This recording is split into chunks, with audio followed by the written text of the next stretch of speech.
लल्लू अपनी माँ कुसुम और पत्नी कुमकुम के साथ रहा करता था। लल्लू हलवाई था और उसकी छोटी सी मिठाई की दुकान थी।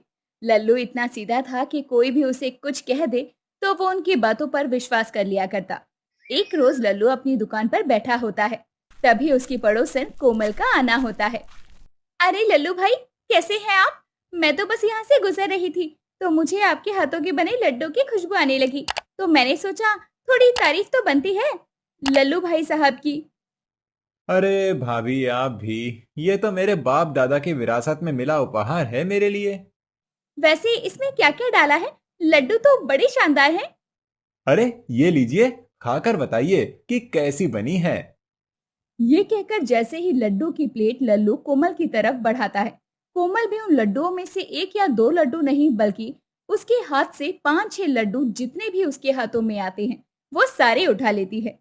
ये एक मैं खा लूंगी और वो जो बच्चे खेल रहे हैं ना, उन्हें भी दे दूंगी, वो खुश हो जाएंगे। अरे जरूर जरूर, भाभी बच्चे तो भगवान का रूप होते हैं।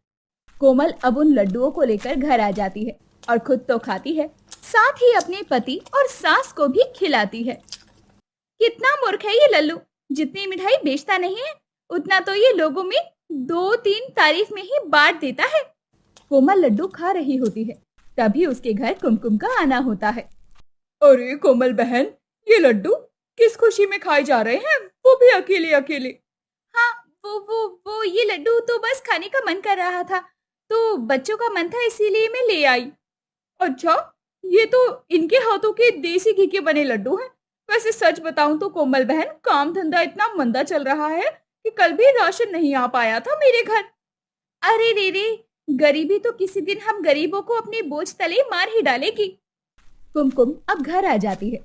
जब देर शाम लल्लू घर आता है तो वो फिर से अपनी पत्नी से कहता है।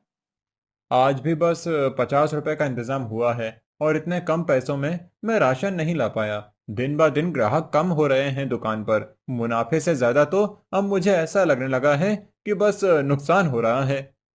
आप कह रहे हैं कि आज 50 रुपए की बिक्री हुई, लेकिन देसी घी के बने लड्डू तो 500 रुपए किलो आते हैं। और बाकी पैसे कहाँ गए? आपको पता है ना, माँ जी की दवाई भी लानी है। फिर भी आप झूठ बोल रहे हैं। आपको झूठ बोलने की क्या ही जरूरत पड़ रही है? कुमकुम, तुम मुझ पर शक कर रही हो? मैं झूठ बोल रहा हूँ? और भला मैं पैसे क्यों छुपाऊंगा, जबकि मैं तो अपना परिवार चलाने के लिए ही कमा रहा हूँ। आज जब मैं कोमल बहन के घर गई थी तो मैंने उन्हें लड्डू खाते देखा, वो भी आपके हाथों के बने देसी घी वाले।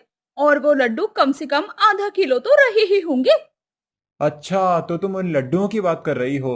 वो लड्डू तो मैंने यूं ही दे दिए थे, खाने को चखने को। एक दर्जन लड्डू स्वाद पता लगाने के लिए होते हैं, और वो भी तुमने उससे पैसे लिए बिना ही दे दिए। अरे तुम तो पूरे गांव को फ्री में मिठाई खिला रहे हो, तो भला कोई भी आपसे मिठाई खरीद कर क्यों खाने लगा? अरे जब कोई मिठाई खरीदने नहीं आएगा तो आपका घर चलाने का पैसा कहाँ से आएगा? तुम्हारी बात ठीक है, लेकिन कोई मिठाई चखने के लिए मांगता है तो कोई कहता है कि भगवान को चढ़ाना है। तो मैं भला उन्हें कैसे मना कर सकता हूँ? तुम ही बताओ। तुम्हें फ्री में मिठाई ना देने में जितनी शर्म नहीं आती ना, उससे ज्यादा तो तुम इस बात से घबराते हो कि मैं इन्हें मना कैसे करूं। तो ठीक है, तुम अपने परिवार को दुख में देखो और उन्हें भूखा सोते देखो। तुम्हारी बात ठीक है। मैं ही बेवकूफ हूँ जो उनकी बातों में आ जाता हूँ। अब से मैं उनकी बातों में नहीं आऊंगा। तुम चिंता न करो, मैं अभी लाला जी के यहाँ से थोड़े चावल और आटा लेकर आता हूँ। ठीक है, जाओ। मैं तो तुम्हारी बेवकूफी से बस परेशान हूँ। और अगर तुमने अपने आप को नहीं सुधारा तो ये गांव वाले हैं ना, जो किसी के मरने पर उनका भोज भी नहीं भूलते, वो तुम्हारे हाथों के स्वादिष्ट मिठाइयों को कैसे छोड़ सकते हैं? लल्लू अपनी पत्नी कुमकुम की बातों से सहमत था कि सच में उसे गांव के लोग बेवकूफ बनाते हैं। अब लल्लू लाला की दुकान से जैसे ही राशन लेकर निकल रहा होता है, तभी लल्लू को गांव का जमींदार मिल जाता है, जो लल्लू को देखकर कहता है। अरे लल्लू लाल, क्या हाल है? मैं तो तेरे ही घर आने वाला था। मेरी एक लौती बेटी की शादी है, तो मैं चाहता हूँ कि बारातियों के खाने से लेकर यहाँ से लड़के के घर जाने के लिए मिठाई पकवान सब तू ही बनाए। पूरे गांव में तुझ जैसा और कोई दूसरा भी नहीं। तेरे हाथों में तो जादू है, जादू। जी शुक्रिया साहब, ये तो आपका बड़प्पन है जो आप ऐसी बात कर रहे हैं। वैसे कब की है शादी? गिनती के 10 दिन बचे हैं। ऐसा कर, ये ले 2,000 एडवांस, बाकी के शादी के बाद दे दूंगा। हाथ के हाथ, अभी थोड़े हाथ बंधे हुए हैं। जी साहब, आप जो करें, जैसा करें, मैं कल ही आपको सामान की लिस्ट लिखवा दूंगा। बाकी 1-2 दिन के बाद से ही काम शुरू करवाता हूँ मैं अपने नौकरों के साथ मिलकर। ये ठीक रहेगा। अच्छा ठीक है लल्लू, मैं कल घर पर ही मिलूंगा। बाकी मैं लाला से भी राशन के लिए बातचीत कर लेता हूँ। जी साहब जी, कल मिलते हैं। लल्लू को जमींदार 2,000 रुपए दे देता है और उन पैसों को देखकर लल्लू बहुत खुश हो जाता है, क्योंकि लल्लू को अपने घर का राशन भी तो लाना था और सबसे जरूरी उसकी माँ की दवाई थी। अब लल्लू घर आकर अपनी पत्नी को सब कुछ बताता है। देखिए जी, मैं नहीं चाहती कि काम में कोई भी गड़बड़ हो, इसीलिए अपनी बेवकूफी को छोड़कर थोड़ा इधर उधर भी ध्यान लगा लीजिए कि कौन आपका कैसा फायदा उठा रहा है। और जमींदार जी अपनी बेटी की शादी में तुम्हें खाना पीना बनाने के इतने एडवांस पैसे के अलावा और कितने पैसे देने वाले हैं? यही कोई 12,000, और शगुन भी मिल ही जाएगा। 2-3 दिन तो वहीं से खाना ले आऊंगा। वैसे भी बहुत दिनों बाद शादी ब्याह का न्योता मिला है, वरना कंजूस गांव वाले तो मुझसे फ्री में ही काम करवा लेते हैं। क्योंकि आप हैं ही इतने मूर्ख कि आपको कोई भी पागल बना देता है, वो भी बड़ी आसानी से। चलिए, जमींदार जी के घर ध्यान लगाकर काम करना, उन्हें सुनाने का कोई भी मौका मत देना। वो बड़े लोग हैं, क्या पता खाना पीना अच्छा लगे तो आपको खुश होकर कुछ ज्यादा पैसे दे दे। ठीक है कुमकुम, तुम जैसा कहती हो मैं वैसा ही करूंगा। लल्लू की पत्नी उसे खूब समझाती है, तब जाकर लल्लू थोड़ा समझता है कि लोग उसे कैसे बेवकूफ बना जाते हैं। अब अगले दिन फिर से कोमल लल्लू की दुकान पर आती है। अरे चुप हो जा, ये क्या तेरे बाप ने यहाँ पर पैसे जमा करवा के रखे हैं जो तुझे जब चाहे मैं रसगुल्ला गुलाब जामुन रसमलाई खिलाती रहूं? अरे भाभी, बच्चे भी कहाँ मानते हैं। इधर आओ, बैठो, मैं तुझे टॉफी देता हूँ। अरे नहीं, ये टॉफी के लिए नहीं बल्कि रसगुल्ले के लिए रो रहा है और इसने रो रो कर घर सर पर उठा लिया है। अरे कोई नहीं, ये टॉफी लेकर चुप हो जाएगा। लल्लू इस बार कोमल की बातों में नहीं आता और बच्चे को टॉफी में ही निपटा देता है। मैंने तो सोचा था बेवकूफ मेरे बेटे को 4-5 मिठाई पकड़ा देगा, लेकिन लगता है आज ये पूरे होश में है और 1 की 2 वाली टॉफी पकड़ाकर निपटा दिया इसने मेरे बेटे को। ऐसे ही समय बीतता है और कई दिनों से लल्लू का जमींदार के घर पकवान मिठाई बनाने का काम चलता रहता है।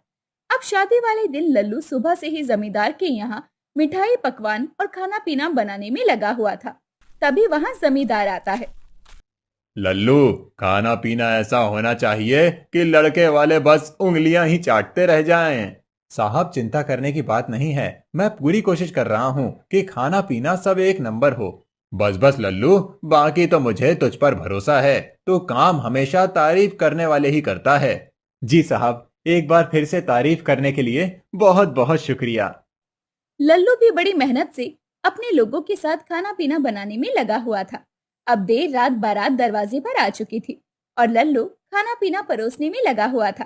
कुछ देर बाद वो सारा काम कर चुका होता है। बारात भी खाना खा रही होती है। तभी जमींदार के 2-3 लोग लल्लू के पास आकर खाना चेक करते हैं। लल्लू, उन्हें खाने के लिए खाना दे। बारातियों को तेरा खाना पसंद नहीं आया। अंदर मेरी बहुत बदनामी हो रही है। साहब, ऐसी भी क्या गलती हो गई? अभी पता चल जाएगा। सब्र रख, तुझ पर मैंने भरोसा कर लगता है बहुत बड़ी गलती की है। नहीं नहीं साहब, ऐसी बात नहीं है, बल्कि मैंने तो खाना खुद भी चखा है। अब जमींदार के आदमी खाना खाने के बाद ही खाने की बुराई करते हैं और जमींदार भी लल्लू को खूब खरी खोटी सुनाने लगता है। देख रहा है, ये खाना खाकर मेरी बेटी के ससुराल वाले अंदर तमाशा कर रहे हैं, और तू है कि यहाँ बैठा खुद को अच्छा हलवाई समझ रहा है। जो मैंने तुझे पैसे दिए, तूने उस लायक भी काम नहीं किया है जो मैं तुझे और पैसे दूं। निकल जा यहाँ से, अभी के अभी निकल जा। साहब, मुझ पर दया कीजिए। मैंने कई दिनों से अपना काम छोड़ अपनी मिठाई की दुकान को बंद करके आपका काम किया, और इन लोगों के पैसे मैं कहां से दूंगा? आप इनके पैसे दे दीजिए। जाता है या पिट कर जाएगा? चल निकल जा यहाँ से। साहब, मुझ पर रहम कीजिए, मुझ पर रहम कीजिए साहब। ये सब जमींदार की पत्नी देख रही होती है और जब लल्लू जाने लगता है तो वो लल्लू को रोकते हुए उसे पैसे देते हुए कहती है, ये सब जमींदार जी जानबूझकर कर रहे हैं। ताकि तुम्हें उन्हें पैसे ना देने पड़े। लेकिन उनकी बातें मैंने सुन ली थी। इस शादी में कोई नाराज होकर जाए तो ये मेरे लिए अच्छी बात नहीं है। ये मेरी बेटी के लिए किसी बद्दुआ से कम नहीं होगा। लल्लू की बेवकूफी का हर कोई फायदा उठाया करता था, लेकिन वक्त के साथ लल्लू की पत्नी उसे सुधार ही देती है।